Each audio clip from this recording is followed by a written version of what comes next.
Abrimos, señoras y señores, la tertulia en este lunes 2 de mayo del año 2022. Voy saludando a quienes nos acompañan hoy. Leonardo Costa, buen día. Buen día, ¿qué tal? ¿Cómo le va? Mate en mano, amigos de la mesa. Tu casa, ¿no? ¿Pronto ahí? Pronto, bueno. Mate en mano. Heber Gato, ¿qué tal? ¿Tanto tiempo? ¿Qué tal? ¿Cómo están? Gabriel Mazarovich, acá en estudios. Buen día, Gabriel. Muy buenos días a las y los compañeros de la mesa. Y a Ana Laura Pérez, también en su casa. Buen día. Buen día para todos. Así que bueno, 3-1 es la ecuación de hoy. Sí, no, hoy estamos. 3 virtuales, 1 presencial. Sí. Gabriel les manda saludos. Estaba intrigado por el hecho de que era el único llanero, el único acá, el llanero solitario. Las paradas del ómnibus están concurridas, o sea, la gente sale a la calle temprano y todo. Pueden salir, anímense. Che, Gaby, bien cosa comunista ir hasta ahí, ¿viste? Bueno, tenemos un par de temas para analizar con ustedes. El primero, el que tenía que estar claramente en la agenda a partir de lo que ocurrió en el día de ayer. El PIT-CNT volvió a realizar ayer sus actos tradicionales por el Día de los Trabajadores luego de 2 años de interrupción debido a la emergencia sanitaria. En la concentración principal, que tuvo lugar frente a un estrado ubicado en Avenida del Libertador y Valparaíso, acá en Montevideo, los discursos de los 3 oradores plantearon críticas al gobierno y expusieron propuestas para paliar la pérdida de poder adquisitivo y generar empleo. En el mensaje de cierre, el presidente del PIT-CNT, Marcelo Abdala, enumeró varios indicadores de la situación actual y cuestionó que el Poder Ejecutivo se haya fijado la prioridad de abatir el déficit fiscal en vez de tirarles una mano a los más empobrecidos. Objetivamente, por la dureza y la frialdad de los datos de la realidad material que es económica, objetivamente se viene impulsando un proyecto de desarrollo, de crecimiento excluyente, concentrador de la riqueza y que exacerba la desigualdad natural en un régimen en donde los poderosos siempre van a tener mejores condiciones para reproducir y aumentar su ganancia que las grandes mayorías de nuestro pueblo. Sobre las 7 de la tarde, el ministro de Trabajo, Pablo Mieres, encabezó una conferencia de prensa en la que resaltó la recuperación del empleo a niveles prepandemia, el descenso de la desocupación y la reducción de la informalidad. Además, ratificó el compromiso del gobierno de recuperar este año parte del poder adquisitivo perdido en los 2 previos. El ministro pidió entender que la pérdida de poder adquisitivo se condice con un contexto mundial donde lo mismo ha ocurrido en otros países y luego recordó la convocatoria a consejos de salarios que realizó recientemente el Poder Ejecutivo a efectos de estudiar el adelanto de los correctivos. Yo quiero afirmar con total firmeza, estas señales son expresiones inequívocas de la ratificación del compromiso de este gobierno con la recuperación del poder adquisitivo del salario. A ello seguiremos dedicando nuestra atención y esfuerzo. Bueno, yo planteé acá apenas algunas pinceladas de una jornada que estuvo muy cargada de dichos y discusiones. Me interesaría saber cómo han observado ustedes este 1 de mayo de 2022. ¿Con quién empezamos? Leonardo. Bueno, empiezo yo. Primero lo que creo que es interesante y aunque parezca medio loco, es conmemorar la posibilidad de un acto público masivo después de 2 años en lo que estábamos como desacostumbrados, y eso creo que es lo primero a saludar, porque realmente creo que es bueno que se pueda volver a casi la normalidad.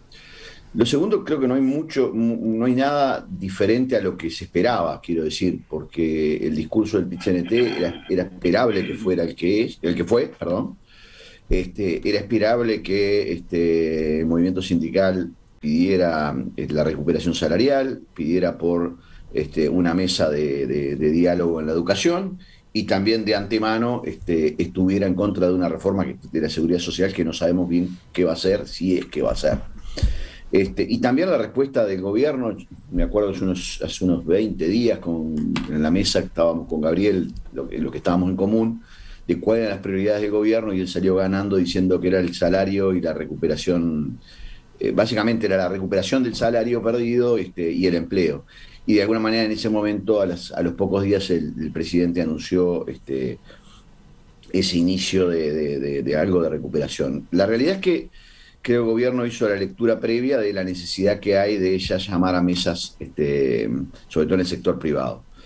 Que estamos frente a una situación difícil desde el punto de vista económico, no hay nada nuevo, y quizás la gran discusión es dónde sea el centro. Si el gobierno debiera echar algo de mano sobre todo a los sectores más desprotegidos, que no son necesariamente el sector trabajador, sino que es el sector o informal o que está directamente por debajo de la línea de la pobreza. Y lamentablemente todavía de hecho no ha habido novedades. Yo sigo insistiendo que creo que ante las posibilidades a veces exiguas que tienen los gobiernos de echar mano a la caja, hay que hacerlo con mucha inteligencia. Y no veo por otro lado que no sea por un sistema de redistribución basado en IVA personalizado o con transferencias focalizadas. Por otro lado, creo que nada del acto en realidad me llamó la atención, salvo la presencia de 3 integrantes del gobierno, no porque no fueran normalmente, sino simplemente porque estábamos en un contexto post-referéndum. Pero creo que le hace muy bien en ese contexto por referéndum que la gente siga yendo o dialogando o intentando dialogar, aún con las diferencias que pueda haber. Era la primera oportunidad en la que esa posibilidad existía, ¿no? Porque los 2 actos anteriores del 1 de mayo no pudieron realizarse. Este era el primero de esta administración. Y por lo tanto fue la primera ocasión en la que se vio eso, ¿no? La presencia de ministros, 2 ministros y el secretario de la presidencia, ¿no? Álvaro Delgado, junto con el ministro de Ambiente, Adrián Peña, y el ministro de Trabajo, Pablo Mieres. Además de que había legisladores también del oficialismo, junto con una delegación importante del Frente Amplio, por otra parte, ¿no? Correcto. Bueno, Gabriel, a ver, ¿qué contestás tú a esa primera entrada de Leonardo? Yo estuve pensando, bueno, yo obviamente estuve en todo el acto, hasta en la desarmada del Estado. Yo siempre lo comentábamos con Leonardo, para mí el 1 de mayo es la fecha más importante del año, no hay otra. Tu Navidad, ¿no? Sí, es como eso, no se falta ni aunque se tenga fiebre. Primero contextualizar esto porque a veces no se coloca. Primero, actos del 1 de mayo hubo en todo el mundo, salvo en los lugares donde los reprimieron, que fueron varios y no los dejaron. Pero es la primera fecha universal no religiosa de la historia de la humanidad. Conquistada con mucho esfuerzo, con mucha lucha, y en Uruguay la Internacional decide hacerlo en 1890, 4 años después de lo de los mártires de Chicago, y se puede hacer solo en 11 países del mundo. Uno de ellos fue Uruguay, que es de los países del mundo que lo conmemora desde hace más años ininterrumpidamente. Y me parece que a veces cuando estamos en la inmediatez de las cosas no viene mal recordar el peso histórico que tiene esa fecha y lo que significa. Segundo, del acto se han destacado muchas cosas. La primera es la masividad. Yo lo recorrí, había gente, pasaba el IPA, la gente desde Valparaíso, o sea, para dar una idea de la extensión que había en el acto. Y además hubo 28 actos más en el resto del país, o sea, fue una conmemoración nacional, por lo tanto tuvo una masividad muy importante. Tercero, como detalle, porque después vamos a ver las propuestas. Ayer pasó una cosa histórica que yo por lo menos no recuerdo, y he ido a todos los 1 de mayo desde que tengo razón de ser, que fue que la orquesta del Sodre, la Orquesta Sinfónica del Sodre, parte del cuerpo de baile del Sodre y parte del coro del Sodre, no en tanto Sodre, sino en tanto militantes sindicales de AFU Sodre, fueron al 1 de mayo, tocaron y cantaron el himno, tocaron y cantaron la Internacional, y tocaron y cantaron El Pueblo Unido Jamás Será Vencido de los Quilapayún, que volvió a ser emblemático en las protestas masivas de Chile, de Colombia, y que hoy vuelve a recorrer toda América Latina. Digo porque fue un momento muy emocionante que no fue destacado en ninguna de las crónicas, porque obviamente no era el centro, y yo creo que injustamente, porque no es casual. Yo no sé si hay otro lugar en el mundo donde una de las mejores orquestas que hay va a tocar en tanto trabajadores, y fue increíble ver esos instrumentos, hasta el desafío de amplificarlos bien, porque no es lo mismo que poner para que canten dos guitarras. Y realmente fue una cosa muy diferente, que fue recibida con muchísima emoción por la gente. La primera mía es de contexto, después voy a las propuestas. Ahora iremos a los temas. Pero me parece interesante, Emiliano, contar el contexto de lo que se vivió ayer, porque después había una fila enorme de puestos que tuvieron como característica que eran muchos de las ollas populares. Yo estuve, por ejemplo, con los compañeros de la olla 1 de Mayo, que estaban recolectando para seguir, y hubo otras ollas que estaban ayer, como la del Museo del Mumia, acá en la Ciudad Vieja, que estaba lleno, y que después pudieron ir al 1 de Mayo antes de resolver esas cosas, y por lo tanto esas cosas fueron absolutamente nuevas en los actos, y estuvo realmente muy bien. Y característica que permaneció, la presencia de madres y familiares desaparecidos con los retratos, que siempre es una cosa muy emocionante cuando entran, ¿no? Heber, ¿tu primer apunte? Sí, yo adhiero a la importancia universal del Día del Trabajo. Es decir, sin trabajo no hay historia, no hay civilización, no hay progreso humano. De manera que el 1 de mayo, no sé si es la fecha más importante de la humanidad, probablemente compita con el Día de los Derechos Humanos o con alguna otra celebración universal, pero es una de las más, sin duda, una de las más importantes.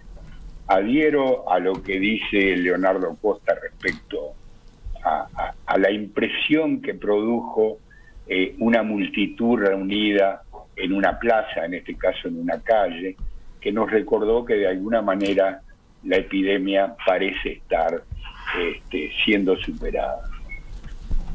Lo tercero que me gustaría decir es que también coincido con Leonardo respecto a que no ocurrió nada extraordinario, nada inesperado en esta fecha.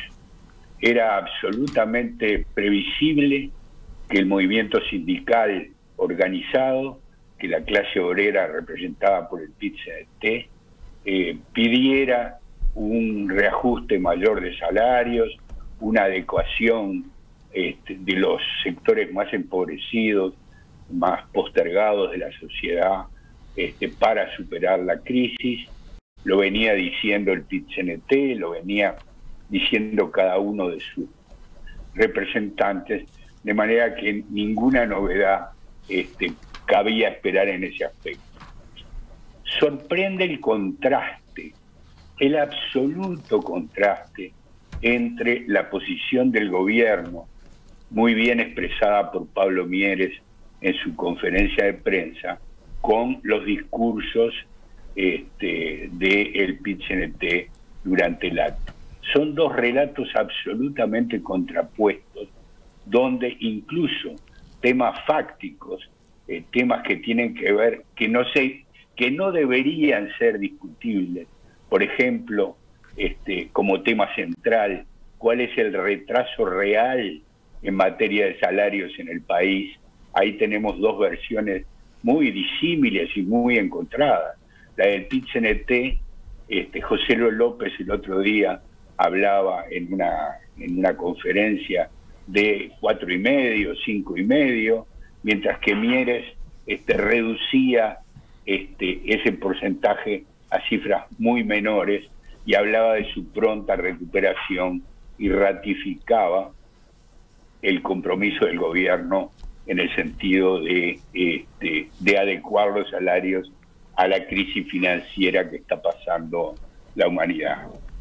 Yo lo último que me gustaría señalar como elemento previo al análisis de las propuestas que supongo entraremos, es que una de las intervenciones que de alguna manera tiñe el acto de un color especial, que le da un sentido ideológico particular, fue que una de las intervenciones fue de la secretaria general de la Central de Trabajadores de Cuba. No es un hecho menor, es un hecho que tiene verdadera relevancia en la medida que señala cuál era la orientación general del PIT-CNT, que invita a la representante de la más vieja de las dictaduras latinoamericanas a que se exprese en el acto de los trabajadores uruguayos. Ese es un clásico de los actos del 1 de mayo en Uruguay, ¿no? Todos los años, el PIT-CNT 35 invita años a un orador de la Central de Trabajadores de Cuba, sí, ¿no? Sí. Exacto. No cambia nada el hecho de que no sea una novedad. Hace 35 años que el PIT-CNT, no existía el PIT-CNT, naturalmente, que los precedentes del PIT-CNT, la CNT en su momento, etcétera, venga invitando a la peor dictadura latinoamericana a expresarse en este acto. Creo que eso le da un sentido al acto que confieso que no es el que más me gusta. Gabriel Díaz, ¿no? En su libreta algo tiene para decir sobre esto, pero vamos a escuchar a Ana Laura para terminar una primera ronda entonces. Sí, a mí me resultó, por decir cosas, digamos, coincido con muchas de las cosas que se dijeron, en particular con en la importancia del 1 de mayo como una fecha para todos y todas los trabajadores, para pensar un montón de cosas, pero por aportar algunas cosas que de repente son diferentes, me hizo gracia la cuestión generacional, ¿no?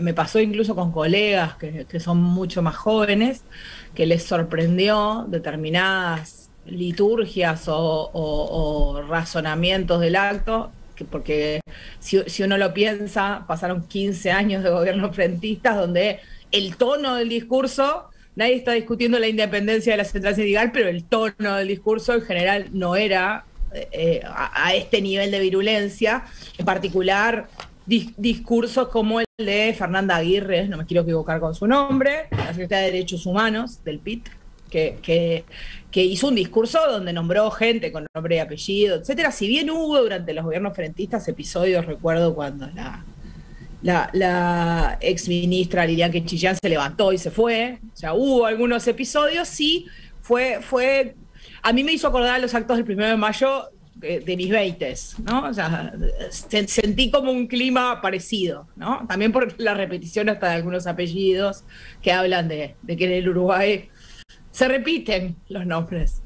Y después lo otro que no quiero dejar pasar, me parece porque no me pareció menor determinadas cosas que si bien fueron en algunas personas que estaban sobre el estrado, no dejan de ser interesantes. Es el episodio de la madre de Martina Colombo, que es una trabajadora de una empresa de ¿cómo se llama esto? De energía eólica, que murió hace unos meses. Y su madre subió al escenario, nada, no vamos a contribuir al morbo, pero una madre en una situación como esa, después de haber perdido a su hija, está en un momento de mucha tristeza. No quiero ni saber la desesperación que tiene que sentir para sentir que tiene que ir ahí y subirse al escenario para que alguien la escuche. Aclaremos para quienes no presenciaron ese momento, eso no estaba previsto, no formó parte del programa. Ella subió por su cuenta, digamos que se instaló sorpresivamente frente al micrófono principal, a plantear su alegato, donde había un cuestionamiento sí a la empresa en la que trabajaba su hija, pero sobre todo un cuestionamiento al PIT-CNT. Ella entendía que el PIT-CNT no la había acompañado en sus reclamos. Y después hubo un momento en que no había forma de que terminara esa locución, ¿no? Trataban de convencerla de que cerrara, de que se bajara, y eso fue difícil, ¿no? Sí, pero a esa parte me gustaría referirme, porque yo por un lado entiendo que un acto tiene determinada planificación y determinados tiempos, pero visto afuera le faltó cierta sensibilidad. Se vieron algunos gestos de tijeras, por ejemplo, le hablaban encima. Fue un poco violento. Para los que estábamos como del lado de afuera nos resultó violentísimo, porque es eso, yo entiendo que no estaba previsto, que no paraba, pero es la madre de una gurisa de 23 años que se murió trabajando y que siente además, por eso digo, un grado de desesperación muy grande por la falta de acompañamiento o de respuestas que recibió, que se sube a un escenario un 1 de mayo y agarra un micrófono y hace lo que hizo porque siente que no le dan bolilla. Entonces siento que tal vez debió manejarse de otra manera. Hago una salvedad, y es que en su momento Abdala, por ejemplo, fue de los que se acercó y le ofreció su ayuda. Pero bueno, me gustaría saber un poco más de eso, de qué pasó, de las circunstancias. Incluso recuerdo, yo es un caso que conozco porque recuerdo que un medio publicó una nota de la empresa hablando de ella, haciendo un perfil cuando murió, y me llamó como mucho la atención, diciendo que era muy querida, etcétera. Entonces, es un caso interesante. El fallecimiento se produjo en un accidente en el automóvil en el que ella se desplazaba, en el entorno justamente de la instalación de ese aerogenerador, ¿no? Correcto. Sí, pero sería interesante entender un poco más qué pasó. Pero nada, me parecía que era importante también mencionar ese episodio porque realmente, nada, ocurrió y algunas cosas me hicieron un poco de ruido. Digamos. Gabriel, a propósito de ese momento, ¿tú tenés algún dato más para añadir? No tengo dato más. Obviamente adherir al dolor que sentía la señora, que claramente estaba desesperada, y bueno, sí que hubo conversaciones previas, porque además este tema de los accidentes laborales y de la pérdida de vida en los accidentes laborales es un tema muy complejo. El año pasado y este año han muerto varios trabajadores en eso.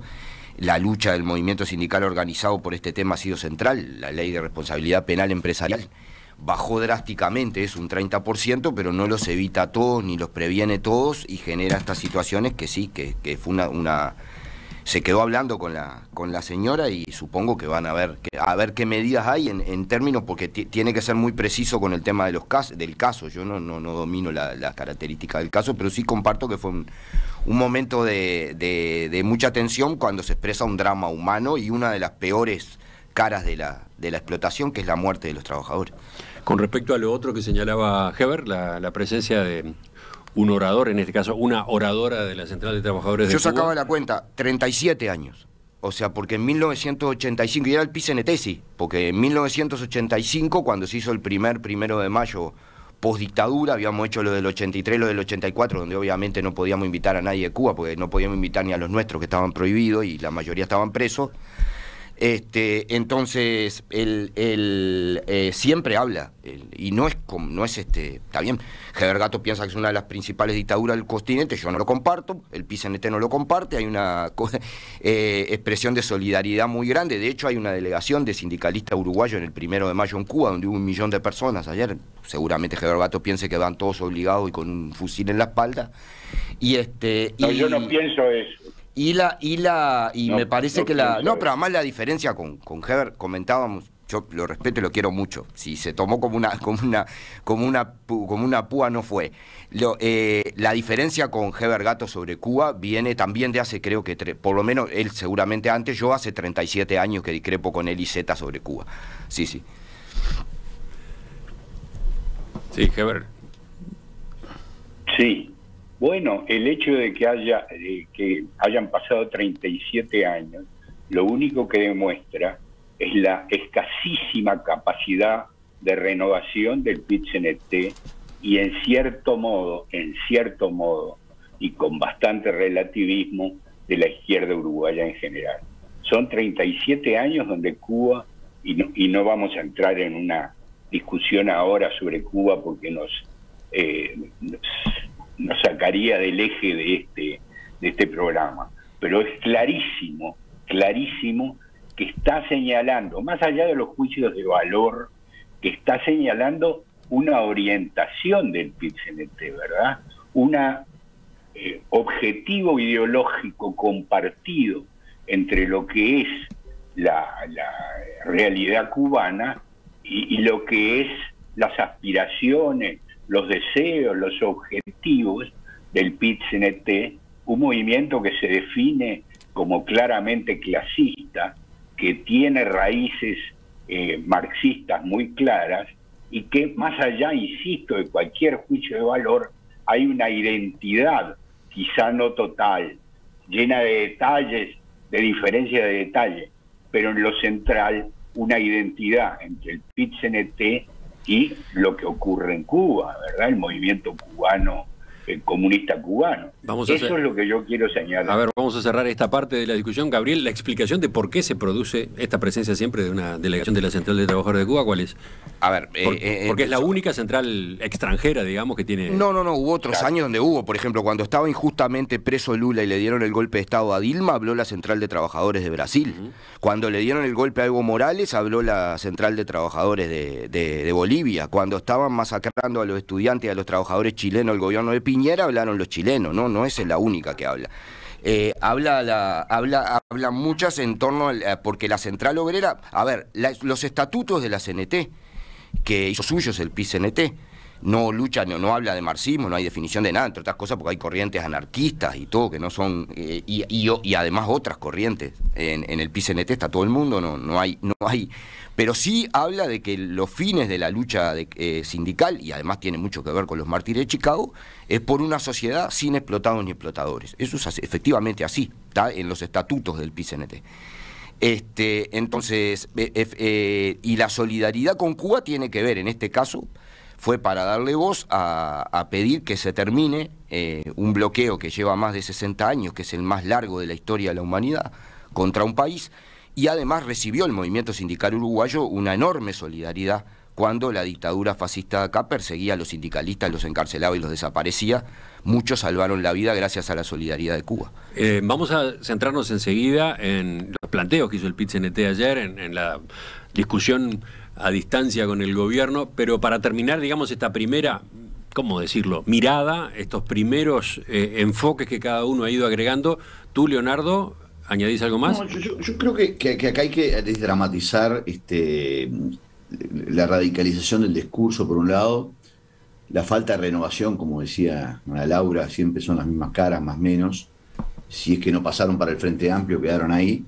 Es como es la Masía para el Frente Amplio, en términos futboleros, pero a mí eso no me preocupa, me parece, incluso hasta el discurso, en algunos aspectos casi sesentista, y tampoco me preocupa que esté Cuba, porque forma parte del movimiento sindical, de esa parte de la organización, y yo también creo que algo de contención social.